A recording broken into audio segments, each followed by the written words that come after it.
নমস্কার সকলকে, welcome to ST unique sports. আর শুভেচ্ছা জানাই পশ্চিমবঙ্গ দিবস উপলক্ষে। তো আজকের ভিডিওতে ইন্টারেস্টিং আপডেট শেয়ার করার রয়েছে। আমরা বারবারই বলে আসছিলাম 20 তারিখ হতে চলেছে একটা বিশেষ দিন, যেখানে আমরা হয়তো কোচ নিয়ে সিদ্ধান্ত নিতে দেখতে পাবো।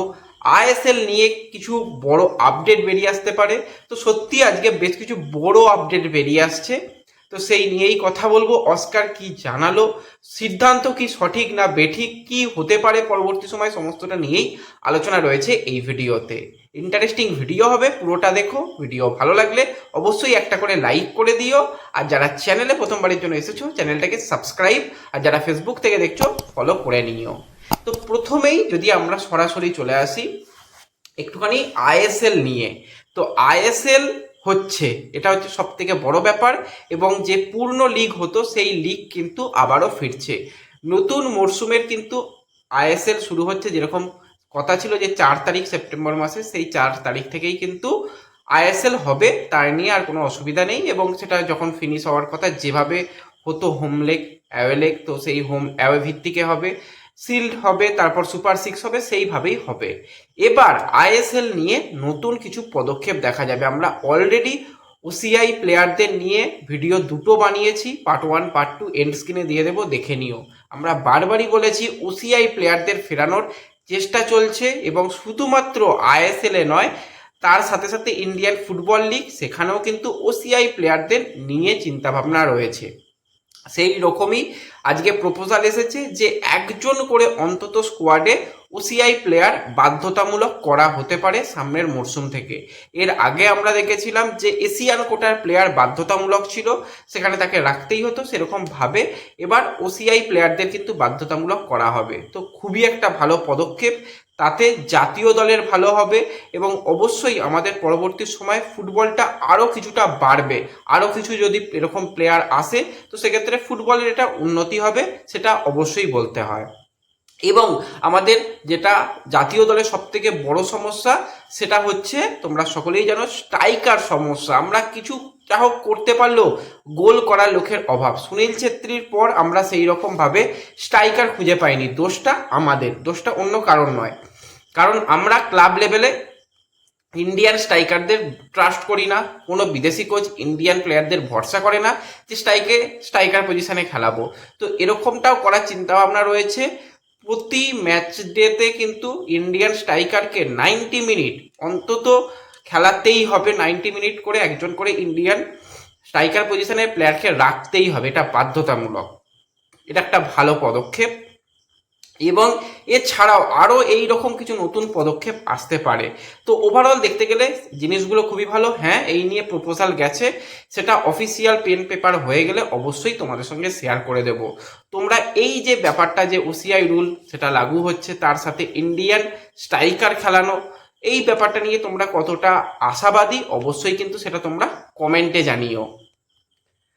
এরপর যদি আমরা সরাসরি এবার কোচের আপডেটে চলে আসি, তোমাদের বারবারই বলছিলাম 20 তারিখটা হচ্ছে খুবই বিশেষ দিন হবে ইস্টবেঙ্গল, এমনকি মোহনবাগানের জন্য। মোহনবাগানের শোনা যাচ্ছে এখনো দিন 4-5-এর মধ্যেই হয়তো তাদের কোচ সিদ্ধান্ত হয়ে যাবে, কিন্তু ইস্টবেঙ্গলের 20 তারিখটা খুবই ভাইটাল ডে ছিল, বারবারই বলে আসছিলাম। তার আগে 10 তারিখ পর্যন্ত ছিল, সেটা আরো 10 দিন বাড়লো। তো আজকে অস্কার ব্রুজন তৃতীয়বারের জন্য, প্রথমে তো আইএসএল চলাকালীন জানিয়েছিল যে আইএসএল শেষ, আমার ইস্টবেঙ্গলের জার্নিও শেষ। তারপরে কিছুদিন আগে তার কন্ট্রাক্ট শেষ হওয়ার পর জানিয়েছিল যে আমার কন্ট্রাক্ট শেষ, আমি আর ইস্টবেঙ্গলে নেই।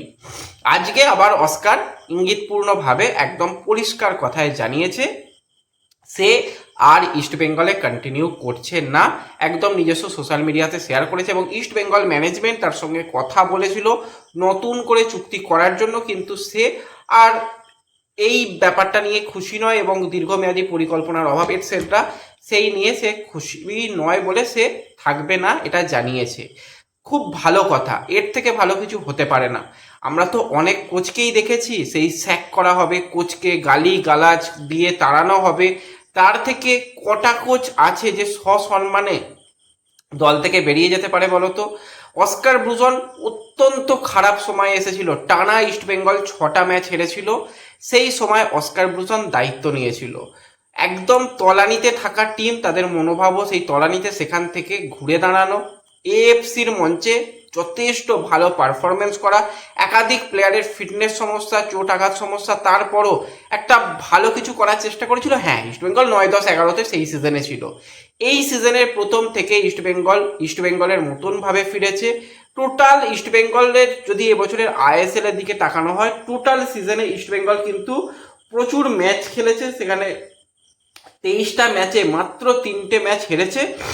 আইএফএ শিল্ড আমি বাদ দিয়ে কথা বলছি, সেখানে 13টা ম্যাচ জিতেছে, 7টা ম্যাচ ড্র করেছে এবং সর্বোপরি দীর্ঘ 22 বছর পর ইস্টবেঙ্গল ট্রফি পেয়েছে, সুপার কাপের ফাইনাল এবং আইএফএ শিল্ডের ফাইনাল খেলেছে।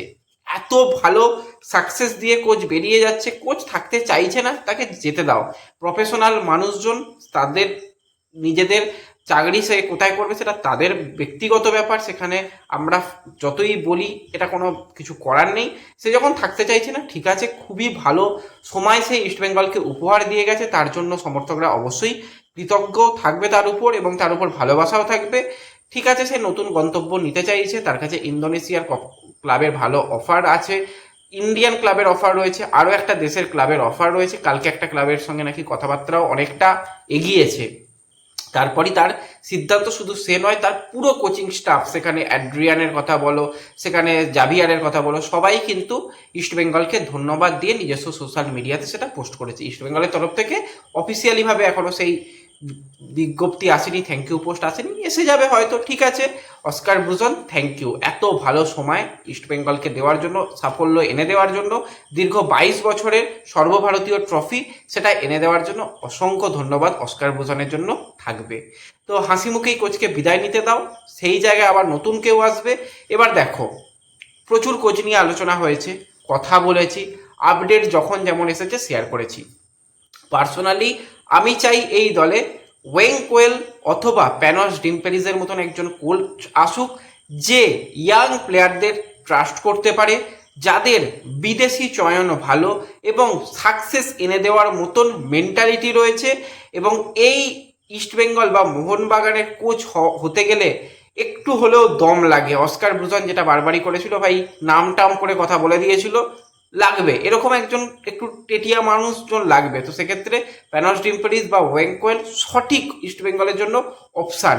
এটা কোনো আপডেট নয়, পার্সোনাল আমার ওপিনিয়ন, হয়তো পরে এটাই আপডেট হবে। আজকের দিনে আমি এখন কিচ্ছু চেক করতে পারিনি, কারণ আজকে সারাদিন প্রচণ্ড ব্যস্তর মধ্যে ছিলাম। তার মাঝখানে আমার একটুখানি অ্যাক্সিডেন্টও হয়ে গেছে, এই যে এখানে হাতের অবস্থা খারাপ, এখানে হাতের অবস্থা খারাপ। আমি যতটুকু আমার ওপিনিয়ন শেয়ার করলাম, আপডেট আসবে, পরপর আপডেট আসবে।